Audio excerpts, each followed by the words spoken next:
Welcome to our webcast, How Finance Leaders Elevate the Role of the Back Office in Financial Services Firms. Brought to you by Argyle, the publisher of CFO Magazine and CFO.com, and sponsored by Workday. I'm Joe Fleischer. I'll be your moderator. Now, before we get started, I would like to cover a few features of the console you're viewing. First of all, I would note that on the left side of your console, you will be able to view slides and respond to polls. In a moment, I'll indicate how attendees would respond to polls when they appear. But first, I would point out that in the resource list area of your console, you will be able to download a PDF document comprising slides from our webcast. You'll also be able to click on links to view information about upcoming events that offer the opportunity to hear from and meet finance leaders in person. And I'll tell you about one such in-person event, CFO Live in New York City, toward the end of our webcast. Although we will plan to dedicate the latter portion to addressing your questions, we do invite you to type in your questions and comments at any time during our webcast in the Q&A area of your console. Those who join our live webcast have the opportunity to earn a certificate representing one continuing professional education or CPE credit. To be eligible, we ask that you respond to all three polling questions we'll intersperse throughout our webcast. To respond to a polling question when it appears, we ask that you select the radio button that corresponds to your answer and then click on the submit button so that we can record your response.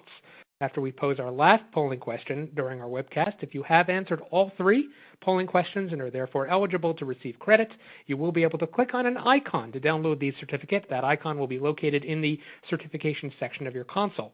If you have answered all three polling questions during the course of our live webcast but are not able to retrieve your certificate, you will be able to do so when this webcast is available in the past webinars section later this week on CFO.com.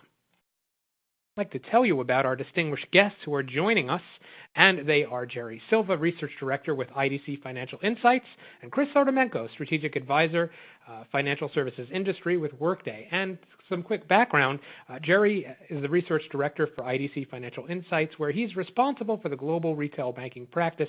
Mr. Silva's research focuses on technology trends as well as customers' expectations and behaviors in retail banking worldwide. He draws upon more than 25 years of experience in the financial services industry to cover a variety of topics that include the back office, customer channels, and governance in the technology shops at financial institutions. His work for both institutions and vendors gives Mr. Silva a broad perspective, as will be apparent, about technology strategies. Joining Jerry will be Chris Artemenko of Workday. Chris Artemenko, she is Workday. I'd say she is Workday's strategic advisor for companies in the financial services industry, including companies that provide banking, insurance, investment management, and other financial services. She works with prospects and clients advocating within Workday for the needs of financial services companies, and her role helps both Workday and its clients understand each other better and have a deeper partnership to support the growth of a financial services industry through technology. With regard to the flow of our webcast, I would note that Jerry of IDC will shortly share recent research findings from IDC. We will then conduct an in-depth discussion about the implications of these findings with Jerry of IDC and with Chris of Workday.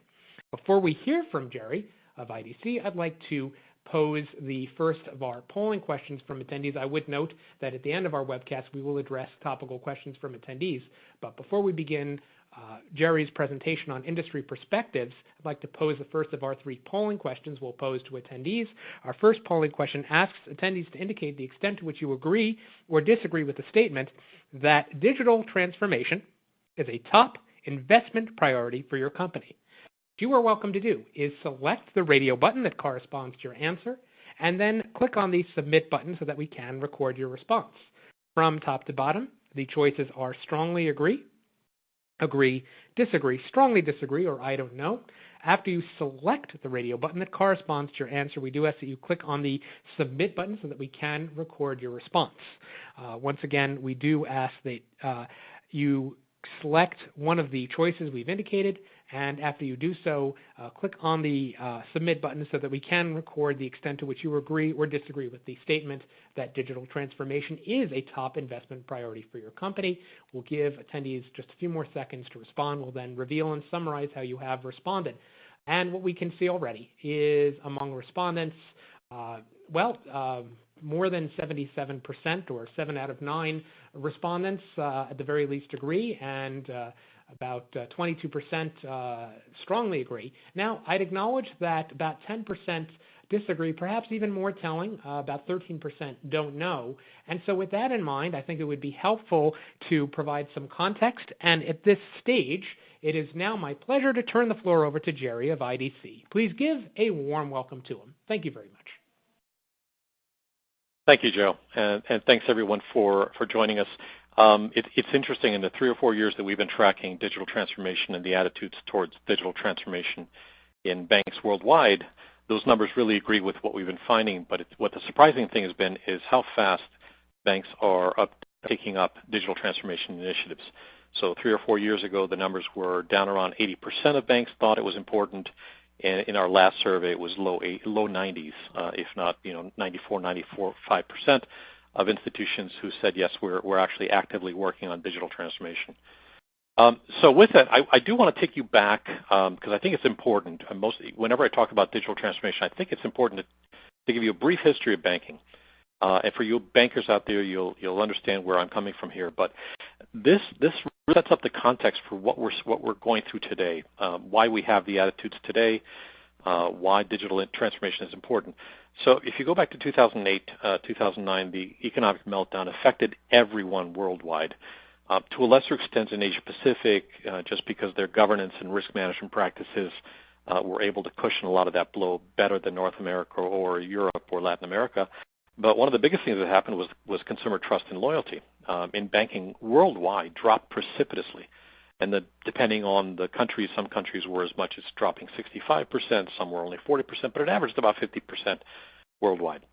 And so at the same time that happened, a lot of little things came up that created, I hate to use such a term, but a real perfect storm.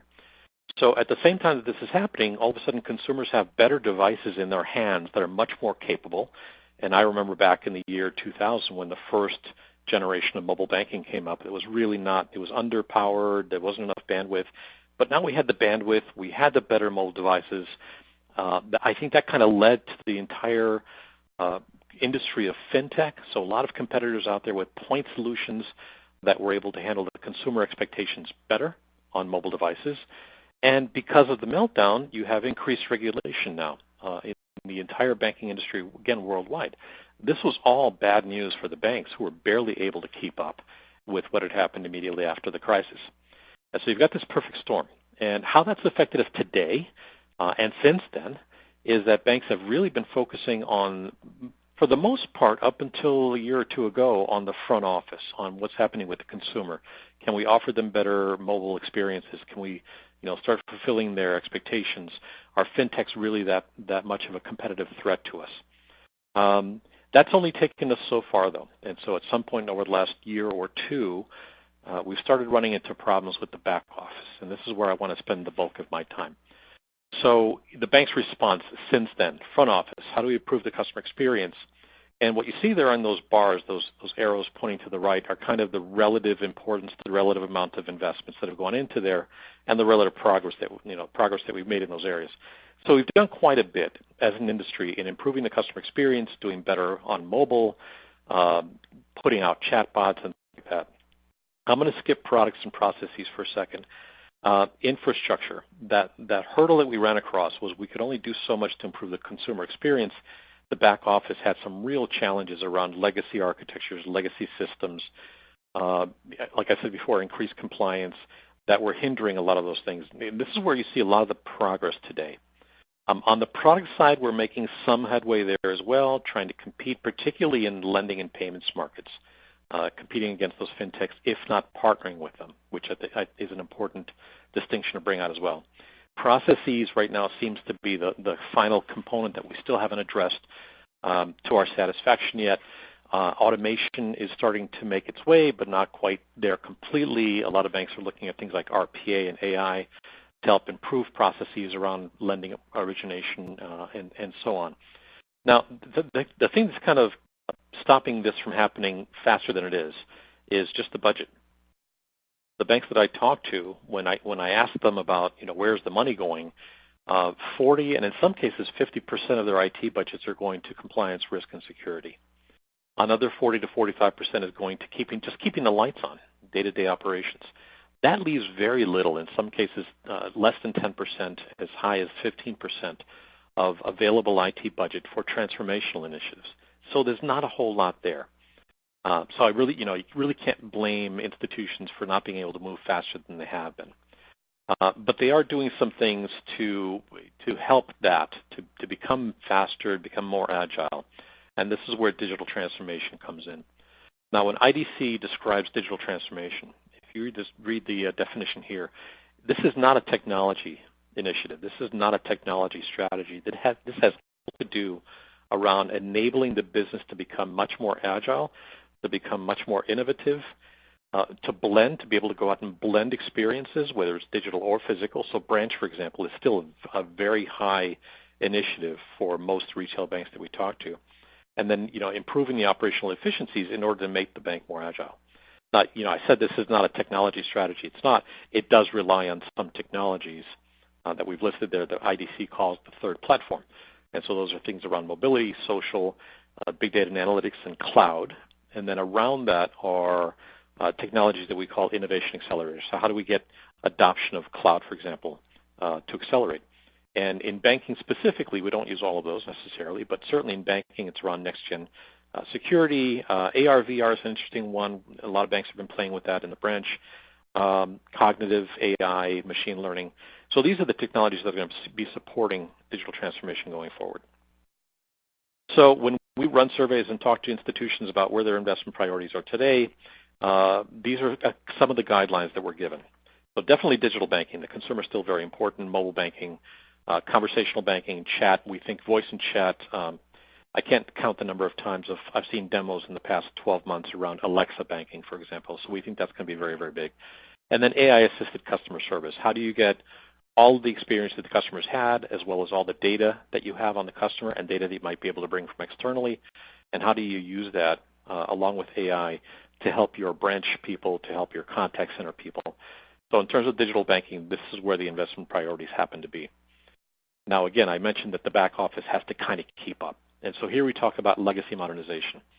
And here the movement we're seeing is toward open API, microservices, containerized technologies, open development, training, and platform. Open API is probably the biggest single initiative we're seeing in institutions today with regard to modernizing that legacy infrastructure. The reason you want to do this is to create that extended ecosystem. So once you've opened up that back office, you can do a bunch of things that you've never been able to do before. You can now start having product managers and compose products and services as opposed to going back to the IT director and saying, I need this application built. Now you've got a bunch of APIs and a bunch of microservices that you can call in to actually compose products and services. It's fantastic. Secondly, you can start dealing with your trusted partners, whether you're running Office or Salesforce or something like Workday. You can start connecting with them a little better. But then I think the most important is move to virtualized enterprise. Once you've taken apart that back office legacy architecture and you start containerizing all of the workloads, you can start making better business decisions about, is this, even though in the legacy world it was connected to our system, is this really something that we should be doing internally? Is this something that's so proprietary that it's a differentiator? Or is this a commodity function that we can now either run off-premise in a public cloud or actually give this to a software as a service provider to do on our behalf? And that's really where I think the biggest benefit from this legacy modernization is going to come from. If you look at IDC, I'm not going to go over this whole chart. I'm going to spend very little time. But when IDC takes a look within banking across these different strategic priorities, customer experience, payments, connected banking, digital trust and stewardship, efficiency and agility, and external ecosystems, these are all of the use cases, discretely funded real projects that all have business value. These are just a limited number of use cases that we have found, in conversations with institutions or the ones based on survey data that we have, where banks are spending real money to try to accomplish these things. And so everything I've talked about, whether it was mobile banking, whether it's creating centralized payments hubs, whether it's moving to cybersecurity, and in fact, that whole area around digital trust and security and stewardship is, when I talked about software as a service, is a really important one because we see a lot of models, for example, coming out with KYC as a service or AML as a service. These are functions that banks used to do on-premise with dedicated software in-house that they're now with allowing other providers to provide because, frankly, it's not core to their competency around banking. And you'll see that in a bunch of different places. In efficiency and agility, for example, application development, I've seen a lot of shops that are actually giving that out to external providers, whether it's because they don't understand agile development practices well enough, or they don't want to commit the resources internally to develop on-premise development structures, whether they want to offshore the testing of it. All of this is made possible by that open environment that lets you now source workloads depending on where it makes sense, not based on legacy strategies. And so, to the end of all of this, all of this work that we're doing is something that IDC calls connected banking. Now, I'm sure you folks have heard the term open banking before. Open banking really was started in Europe as a regulatory guideline around payments. It has since spread across Europe. It's now taking place in Asia Pacific as well. In Asia, it's not so much a regulatory initiative as it is much more of a business opportunity initiative. We haven't seen open banking as a regulation in the U.S. or North America or even in Latin America. A lot of conversations taking place in the Americas. A lot of bureaus have been set up, commissions have been set up, but we're not driven by regulation. What I think what's going to drive open banking here is, again, this concept of connected banking. How do you open up the architecture to do all of those things I talked about before, making the institution agile and flexible and responsive internally, as well as connecting to all of these external ecosystems to drive value to your customers? So whether that's a partner like an e-commerce partner or a real estate agent to be able to sell homes instead of selling mortgages, whether you want to connect into the social networks to gather data. Now, we're not talking about privacy issues here yet, but this is the range of possibilities. Connecting to other stakeholders, whether it's federal government, whether it's IT service providers. So this is the aim of connected banking. How do I drive change within the infrastructure at the institution to start placing those workloads that I need in the places where they make the most business sense, not based on where they've been to date? Oh, thank you very much, Jerry, for laying the groundwork. Before we continue with implications for IT spend. So you've really appreciate your laying the groundwork for defining and discussing finance transformation in the context of banking. We now want to pose, to follow up on and then anticipate a discussion about implications in terms of IT spend on how we've defined and described finance transformation in the context of banking, our second of three polling questions. And as Jerry said, we're going to pose our second polling question. Then we will actually continue with Jerry's discussion, talking more about implications for IT. And we're going to anticipate this discussion with our second poll, which asks attendees to indicate the extent to which you agree or disagree with the statement that finance leaders at your company have a clear understanding of the role of cloud-based infrastructures in supporting digital transformation. What attendees are welcome to do, as with our first poll, is select the radio button that corresponds to your answer and then click on the submit button so we can record your response. From top to bottom, the choices are strongly agree, disagree, strongly disagree, or I don't know. And as with our first poll, after you select the radio button that corresponds to your answer, we do ask that you click on the submit button so that we can record the extent to which you agree or perhaps disagree with the statement. And in this case, the statement is, finance leaders at your company have a clear understanding of the role of cloud-based infrastructures in supporting digital transformation. We'll give attendees just a few more seconds to respond. We'll then reveal and summarize how you have responded, and then we will discuss this very matter of the role of cloud-based infrastructures and more generally IT in supporting digital transformation in banking. And what we can already see among respondents to our second poll is that, well, it's not an overwhelming majority. It's about two-thirds of respondents, a little more than two-thirds of respondents indicating that at the very least you agree, and about 12% strongly agreeing. I would acknowledge about 15% disagree, and more, perhaps even more telling, close to 18% don't know. So it is in this context that we now want to speak further about IT implications, and Jerry will continue his discussion of findings, and then we will launch into a discussion with Jerry of IDC and Chris of Workday. In the meantime, my pleasure to turn the floor back to Jerry. Thank you, Joe. And by the way, I am being honest here. I've never, I mean, I've been in banking for 35 years. I've never seen such an exciting time with regard to the possibilities that today's technology is allowing. I've actually just embarked on an entire research agenda around quantum computing in banking, and although it sounds very sci-fi, I've been able to find an instance or two of banks actually using quantum computing to handle very complex issues. So I think it's going to be even more exciting going forward. Anyway, so I talked about the vision up front. I talked about where we think things are going, legacy modernization, how that's going to change the industry as well. So this may be a little of the boring part when I start talking numbers and figures, but it kind of underscores everything I've been talking about. When we look at IT spend in global banking, the three figures you see there on the left-hand side, those are the third platform technologies, the fundamental technologies going forward, and the three technologies on the right-hand side are what we call the innovation accelerators. But you see their spending on public cloud at $21.5 billion is still the smallest in terms of mobility, big data, and analytics between those three. But if you look at the growth rate, what it tells you is that we're just catching up with cloud and cloud services and spending on cloud.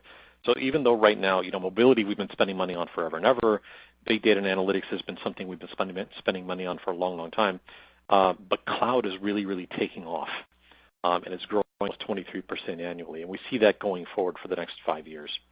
If you look over on the right-hand side, there again, even though it's the lowest amount of spending with Internet of Things, particularly in insurance and some instances of banking itself, that tends to be at the highest growth rate. So that, again, this just underscores the kinds of technologies that we're seeing in digital transformation and how banks are actually committing their real money to that. We do this report every once in a while called the maturity scape. So how mature are our institutions worldwide in terms of adopting a particular technology, in this case, cloud, whether it's private or public. And here I've contrasted two reporting periods, one in 2018 and one where the institutions believe they want to be in 2020.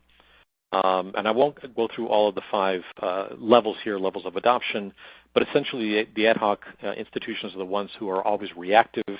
They won't do it unless they have to. The opportunistic banks are the ones who understand the need but really haven't set anything up yet. Maybe they're starting strategy. Those repeatable banks are the ones that have a project or two in a particular technology, in this case cloud.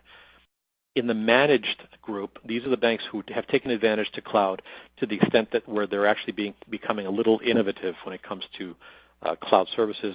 And those banks at the optimized level are actually driving disruption in the industry because of their use of cloud.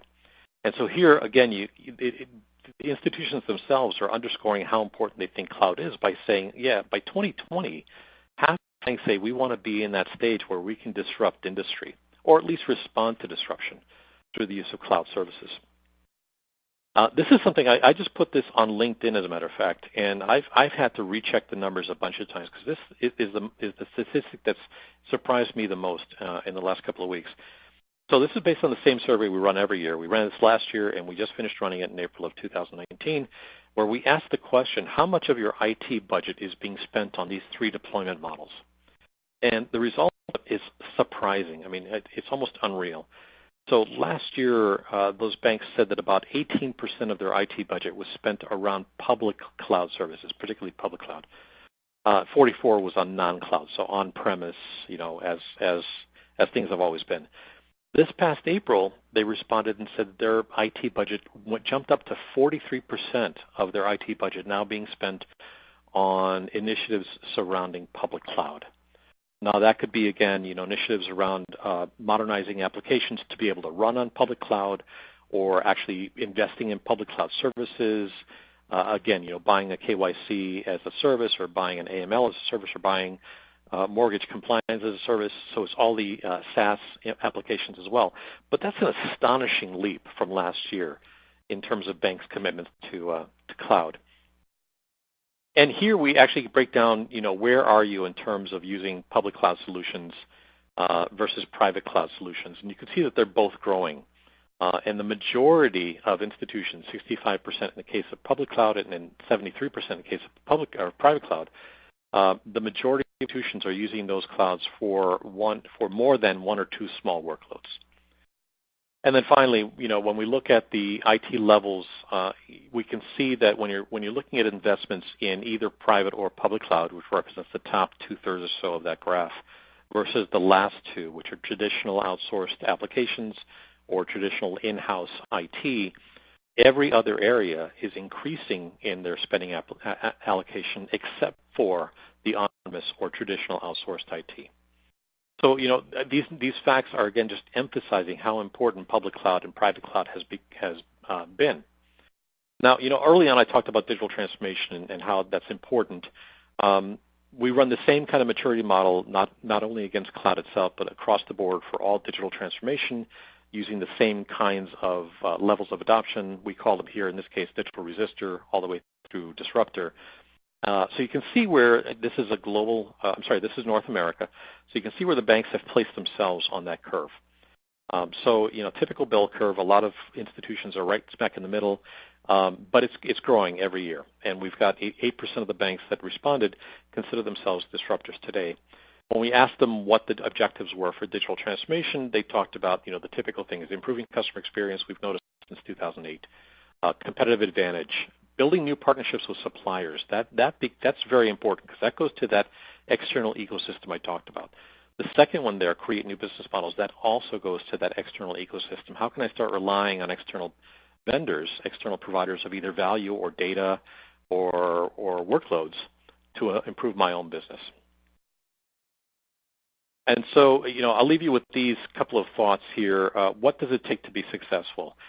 Digital transformation, I mentioned, is not a technology strategy. It's a business strategy. So from that perspective, the institution needs to absolutely commit to transformation. Those banks that we see as being successful in the space are the ones that are being led by the CEO and the board. They're not, IT projects, IT strategies to digitally transform. The lines of business are actually the driver. They need speed. They need agility. They need connected banking to start coming up with these solutions, products, and services that their customers want in their lifestyles, not product-based. Operations, definitely, this is one of the biggest needs in the institution today. I've seen a lot of problems with very manual processes.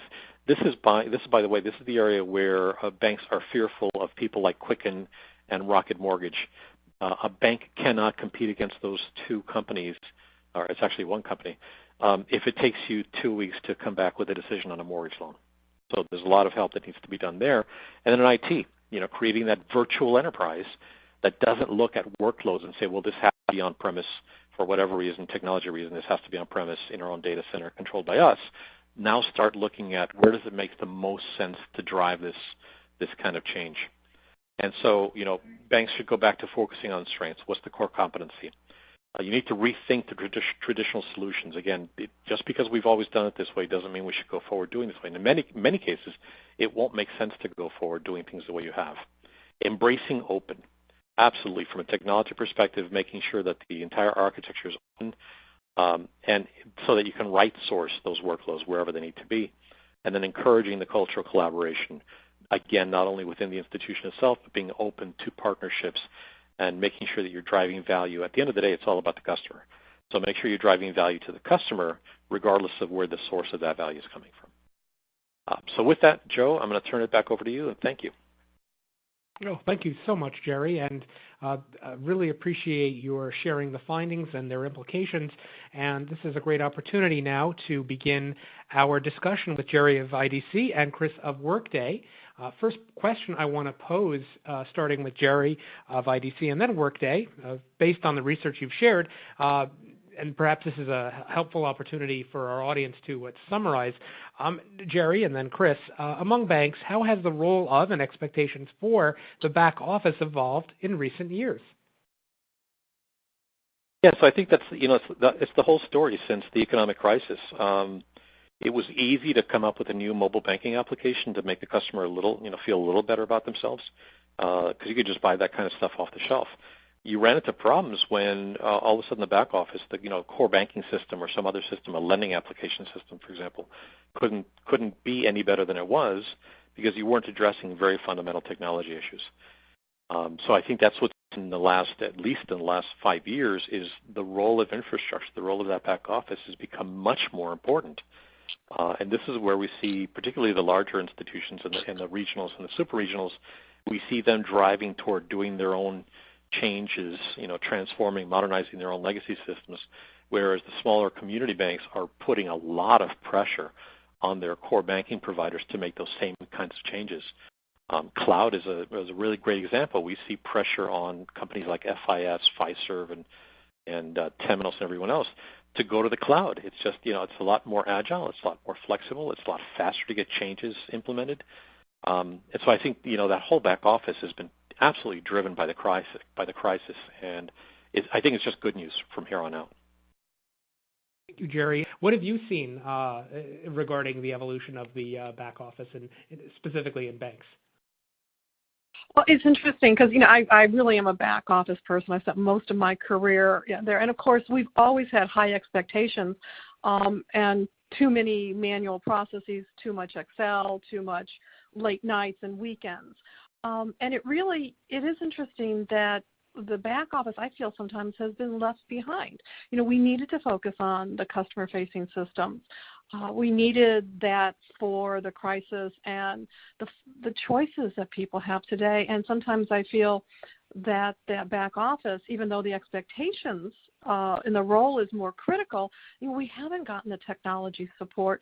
We haven't gotten, I sometimes feel like the shoemaker's children. We write the checks for all of these front office systems, but then there aren't the projects and the time to do what we need to be able to support that and really give us the information that we need to meet these new roles and expectations and answer those new compliance questions. It has been a bit of a struggle. The role's always been important, but it really is even more important without all the technology and the dollars to support it. And I think, Jerry's slide earlier about, we got to leave the lights on, we've got to worry about compliance, but the need to put money into transformation just hasn't been there.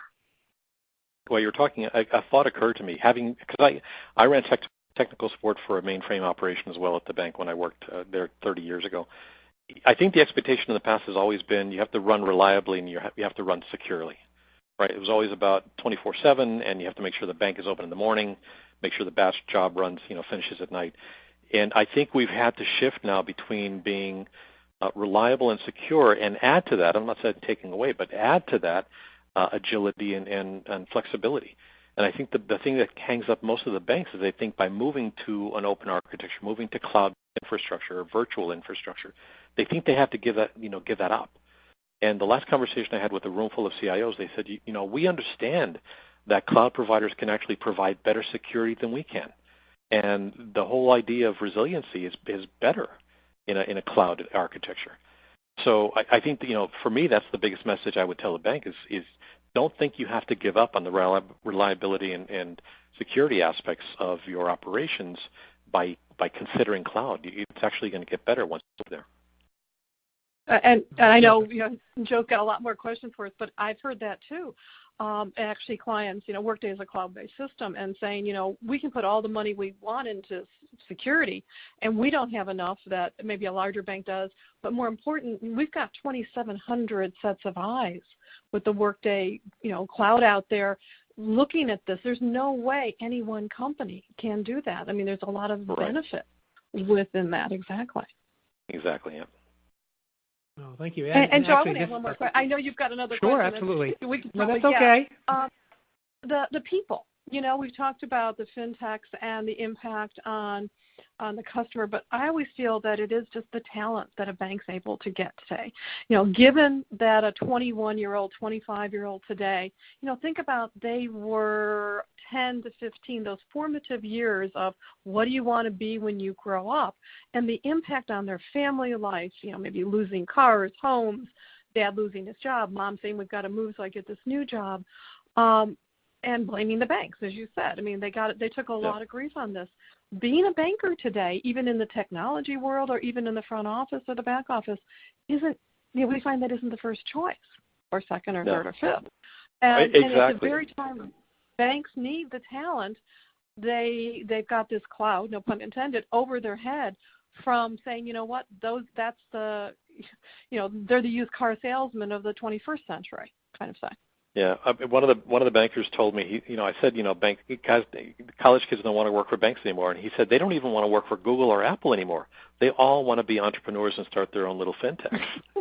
So and then be bought out by a bank, right?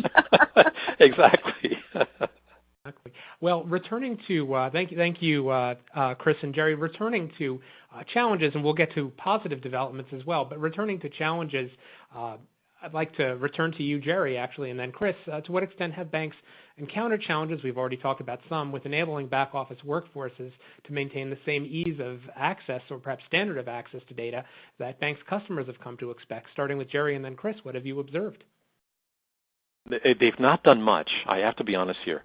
Certainly within the premises of the bank itself, bank data architectures are so messed up today. Even the large banks, and I just read recently there was I won't mention the bank itself, but a large U.S. bank that has global presence that spent a year, an absolute year, and I forget it was $100 million, I think, just to create a single data lake that kind of aggregated data across one line of business at the institution. This problem of silos of data, duplicate data, no one knows where the master is, different departments, even within the same line of business, creating copies of data because they need it for different reasons, is a massive, massive problem. And it doesn't help, the customers if you've got, data everywhere. It is something that banks are spending their money on. When we go down the list of, where's the money being spent, big data, which in our minds we've separated out into data management and analytics, those often pop up as the number one or number two biggest challenge and biggest individual technologies where the banks are investing their money. So it's a recognized problem. Banks are trying to overcome it. They're starting in small ways. So we see a number of banks creating something called a customer data platform, which is strictly retail customers, their bank accounts, maybe the products they have, and then they'll outsource, they'll go to a third-party as-a-service analytics company to come back with, and this is where I have the biggest problem, to come back with next best product, which I think is kind of short-sighted, but at least they're doing something. So I guess from my perspective, the answer is there's still a long way to go. They're starting to take little nibbles out in terms of the front office customer experience. Chris, do you see anything different? I'm seeing a lot of the same challenges. There's so much data. There's more and more data. There's more and more expectations of this data to have the analytics, to design those new products, but it is being done by lines of business. I run into banks that have multiple data warehouses, every BI tool that's ever been created, and it's not owned by the same group. It's owned by different lines of businesses.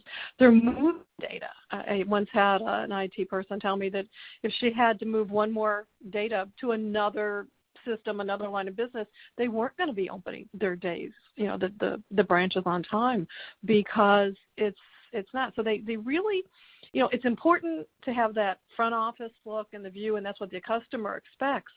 But when you're inundated in data, and which copy is correct? I worry about banks that are reporting out of data warehouses because it's the best they can do. Their core system didn't have it, but they're just hoping. And as the person who's signing those forms, that it concerns me for my people out there that are faced with this. And there's more and more data. What those experts are saying, that we're creating more data almost every day than existed in whole mankind's history. And being able to pick out the nuggets that are relevant, that are important when you're just inundated with that. That's something people I'm finding have a great deal of trouble. They're just sort of literally drowning in data. I had a bank tell me they wanted to keep 20 years worth of data. And I was like, and why? Because you can't. Yeah, the trend of 10 years ago is not the trend of the next 10 years. Yeah. I always go with, there's a reason your windshield in your car is a lot bigger than your rearview mirror. So it is a challenge, and it's something that I know you probably talk to them every day. As I get a chance to talk to them, it sometimes makes them very uncomfortable because they don't know what to do with this data, and they're almost afraid to admit they don't have the accurate data that they're expected to have. Great point. And indeed, this we've laid out the challenges, and I like your point about the windshield, the front being bigger than the back, as it were, at least in a car, and of course the approach that banks ought to take. And so before I return to you, Chris, I want to return to you, Jerry, and posing the question about some positive developments, namely within banks, what are roles of finance leaders in streamlining data management in back offices? So, when I describe digital transformation, I often use the analogy of when they were building the English Channel Tunnel. They didn't start on one side. They didn't start in England and work their way toward France or vice versa. They started at both ends, and they hoped to kind of meet in the middle someplace, hopefully in line with each other. And since the crisis, I think that's what's been happening. The back office was a little delayed, but I think at this point we're really two different sides. The back office trying to work its way forward and meet customer expectations, the line of business trying to drive that modernization. And where I see that happening most often, where that collaboration is really heating up, is around risk and around data. Risk finances, so the back office, the line, if you will, if you want to call those line of business or operational areas, and the IT group in terms of data. So we understand we have to get to an enterprise data strategy. We understand that in order to do that, we have to work with the lines of business, with the operational managers, with the CROs, with the CFOs, in determining what are the needs of our data architecture. We can't build without it. Never mind the analytics that go along with it. How are we going to start using AI to help these problems? So from that perspective, I see the finance leaders, the risk management leaders, the security leaders having to play that collaborative role with IT and helping to develop data management best practice, helping to develop governance, because the security issues, there are privacy issues. So developing a whole governance structure around data as well. So I think those are the important parts, and I think without collaboration, it's just not going to happen. Thank you, Jerry. Chris, what have you observed? I'm funny. Maybe I'm older than Jerry because he's talking about the tunnel, and I thought of the Transcontinental Railroad. It was the same concept. Some of this is, some business lines of strategy don't change over hundreds of years. They start on both ends and met in the middle. It is going to take a village. It is going to take, and I don't want to see our business and our finance leaders abdicate some of that to the IT people because, it's data management. It's got an IT, flavor to it. It really, the business leaders, the finance leaders, they're the ones that know the end. And that, to me, is where you have to start. What are our goals of all of this data? What are my reporting requirements from management, for the board of directors, for my auditors, for my regulators, and then start backwards. Because if you start with just simply the data and try to move forward, I just think that it's backwards. It's going to take leadership and some creativity.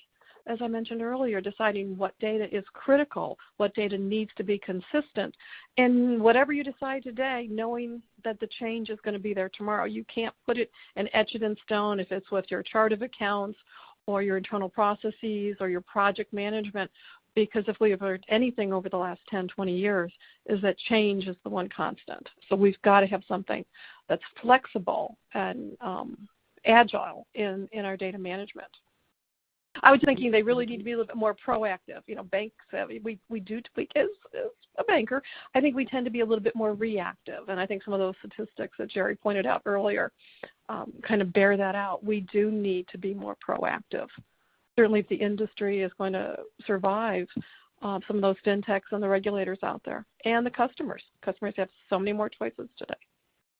Absolutely. And looking at or thinking forward, that puts in mind technological advances, and returning to Jerry and then returning to you, Chris, let's focus specifically on business leaders, specifically finance and IT leaders working with other business leaders, in posing this next question again, first to Jerry and then Chris. What technological advances should finance leaders at banks be aware of when seeking ways to facilitate access to data in back offices? Yeah, so I mentioned a couple of them. I think you can't have this discussion without talking about cloud. I think cloud going forward is going to be one of the best tools in the toolkit for institutions to improve agility, to improve flexibility. So Chris talked about there's no there's no stable anymore. Everything's going to change all the time, and the best way to handle that change is through something like a cloud architecture. So I think first and foremost, now that in itself, I mentioned earlier the governance issues. When we were talking earlier about workforces and not having the right people within the institution to handle security as well as some of the cloud providers can, it's not that you don't have the right people, it's that the people themselves have to change. Instead of hiring security people now, you should be looking at hiring governance people. You should be thinking about hiring people that are more in tune with privacy and compliance. Once you start disaggregating the physical location of your data, whether it's cloud, on-prem, or hybrid or something like that, then the whole skill set you need within the institution has to change as well. So I think cloud first and foremost. I think AI is going to do massive benefits, bring massive benefits to analytics going forward as well, being able to do a lot more around predictive. I mentioned that I've just started doing some work around quantum. Quantum is going to change that calculation even further once we start using it more and more. I'm not going to include quantum in this particular question at the moment, but I think, between cloud, AI, certainly cybersecurity when it comes to privacy, for example, I think probably the three that come to mind. What about you, Chris? Wow, this is interesting because just within the last week, I saw somebody pull up an ad hoc report by writing a DOS SQL type command and pulling up the answer on a green screen. And I would say almost every bank in North America is somebody's doing that as we speak, and that's not really reality of those advances that we have today. Jerry, you mentioned conversational banking and AI-assisted customer service. What I'd like my people out there to start thinking about is the back office side of that, where I'm going to open my iPad because it is cloud, because that's the only way we're going to have the access. Before I leave my house in the morning, I'm going to have Alexa telling me that I've got an anomaly, that my closing is behind process, that we didn't do certain accruals, or having the suspense account tell me on the the 12th of the month the suspense account is not zero, so it's not something I'm worried about it closed. I can see that kind of world where again it's going to allow the more work for me that's more productive. It's going to be much more efficient. The RPA for mortgage origination is great, but what can we do for recon? It's all of those kinds of things that's happening in the front office that we really still need to bring into the back office, because, when I started in banking, somebody put something in your inbox, you looked at it, you did the cha-ching thing with the stamp, and you put it with your outbox. Nobody's going to want those jobs anymore. They're not productive. They're not efficient.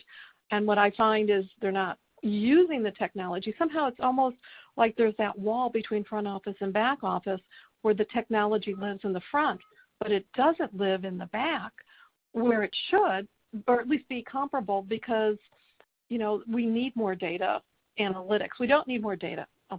We need more information. Right. And until you have the technology to sift through the data and find the nuggets, find the information, get it to the right person at the right time. And technology is advancing to the level where we can do that. The back office is going to continue to lag behind. It's funny. I just had a conversation with a large regional bank in the Midwest.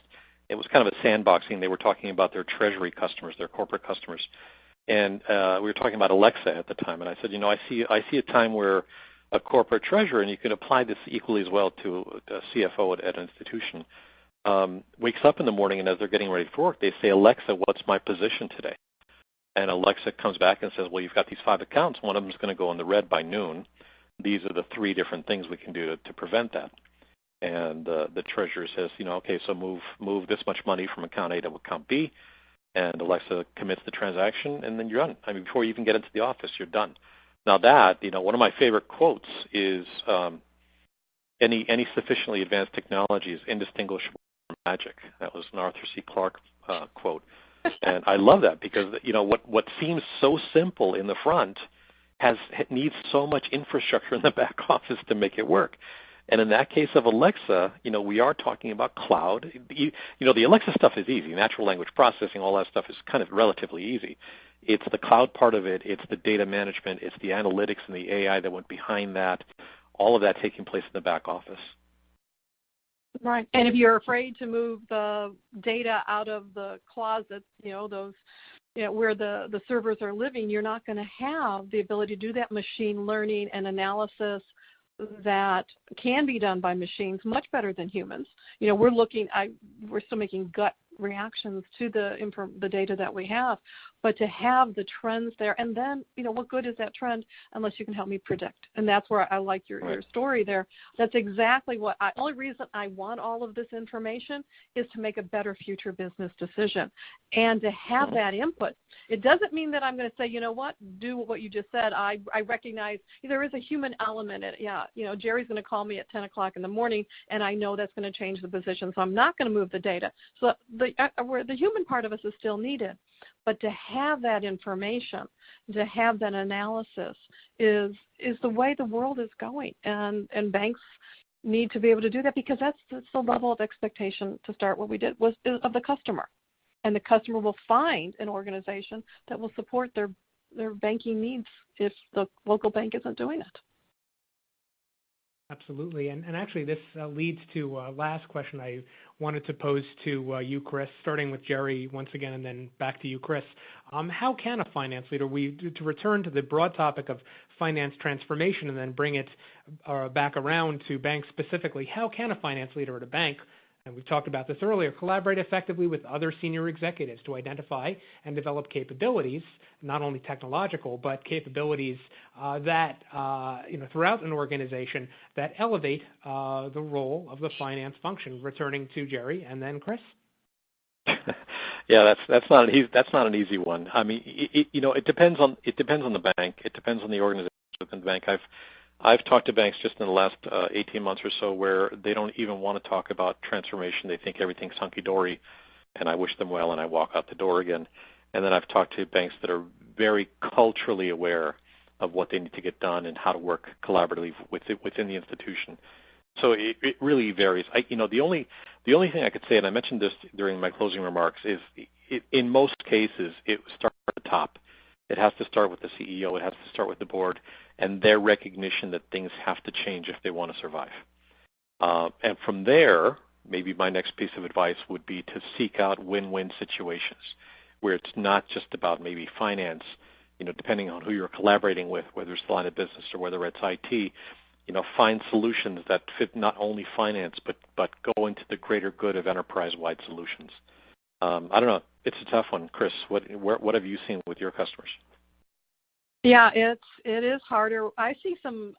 We were talking earlier about virtual, and I see some problems with lines of business and their executives being physically separated, so that the executive levels aren't together. You're right. I believe you really need that corner office support. But I also think that there's some bottom up here that can happen too. The people doing the work today know where those inefficiencies are. And asking them for their opinions, I think, is a big part of the collaborative that will highlight the need to do things. There may be processes we can stop or improvements or where the automation really could go. But letting those senior executives talk to each other. I as a finance person, I often never did much with the HR person. I had a love-hate relationship with my IT person. But those at the top need to know each other and realize that it is one collaborative engine. It is one bank, no matter how many lines of business we have. As you said, if they want to exist, and we've seen tremendous consolidation in this industry, and some of it because of the cost of technology and the customer expectations that can't be met. But if you don't have the open communication, if you're not open to what your employees want to tell you about, as well as sharing information with those executives, let them be at the board meetings. Let the boards understand where this has to go for the survival of that institution, so that the collaboration, it really is a culture. And as you said, Jerry, it really starts at the top. Mm-hmm. Absolutely. Thank you, Chris and Jerry. Now, want to, before we ultimately wrap up, cover a few items. The next thing I wanted to do is pose our third of three polling questions to attendees. Our third of three polling questions asks attendees to indicate what, if any, your company's time frame is for investing in digital transformation, and what we would like attendees to do, as with our first two polls, is select the radio button that corresponds to your answer, and then click on the submit button so that we can record your response. From top to bottom, the choices are: my company is already investing in digital transformation. This year, next year, my company does not intend to invest in digital transformation, or I don't know. After you select the radio button that corresponds to your answer, we do ask that you click on these submit buttons so that we can record what, if any, your company's time frame is for investing in digital transformation. Again, following up on our initial discussion about the broad topic of digital transformation, and then applying that discussion specifically to banks. Want to give attendees just a few more seconds to respond. We'll then reveal how you have responded, and then we will wrap up, including outline some things to follow from our webcast. But first, just 1 or 2 more seconds for attendees to indicate what, if any, your company's time frame is for investing in digital transformation. And what we can see already among respondents is that a plurality have indicated, and this is actually very encouraging, plurality, nearly 2 out of 5 respondents indicating that your company is already investing in digital transformation. I would also acknowledge that a significant percentage, so close to 3 out of 10 respondents don't know. That's fine. That's why you're here. That said, that's a very encouraging development, something to watch over the next few, for the remainder of the year, as companies, including banks, look to make digital transformation a priority. Now, I want to cover a few things before we ultimately wrap up. First of all, I want to note that this webcast will be available on demand later this week within the webcast section of CFO.com. Before I do that, before I cover what will follow when this webcast is available on demand, I do want to note that, and again, you can see the results of our poll already as displayed here. What I do want to note is that in addition to virtual events on CFO.com, we have an in-person event that I want to bring your attention to, and that virtual event is CFO Live. I want to tell you about CFO Live, and indeed extend an invitation for attendees of our webcast to attend CFO Live in New York City on November 13th and 14th. CFO Live is a conference that will bring together several hundred finance leaders and other senior executives who share the aim of redefining the future of finance. For more information about CFO Live, we ask that you visit live.cfo.com, and if you plan to join us, when you sign up, we ask that you enter the code WebinarVIP for $200 off your conference pass. And again, more information about CFO Live is available at live.cfo.com. Now, I would also note that this webcast, as I said earlier, will be available on demand later this week within the webcast section of CFO.com. At that point, you'll be able to view and listen to a streaming archive of our webcast, download a PDF document comprising slides, as well as click on links to view information about upcoming events, including CFO Live, as well as other upcoming events that offer the opportunity to hear from and meet finance leaders in person. If you're eligible, you can retrieve your CPE certificate, and at the end of our webcast, we will invite attendees to complete an online feedback survey. The feedback survey will appear in a separate browser window that you will be able to view if you've turned off your pop-up blocker within your web browser. And as always, we appreciate your feedback. I'd like to thank our distinguished guests, Jerry of IDC, Chris of Workday, for such an engaging and informative discussion. And of course, I'd like to thank attendees for joining us for our webcast, How Finance Leaders Elevate the Role of the Back Office in Financial Services Firms, brought to you by Argyle, the publisher of CFO Magazine and CFO.com, and sponsored by Workday. We thank you for your time, and we hope you enjoy the rest of your day.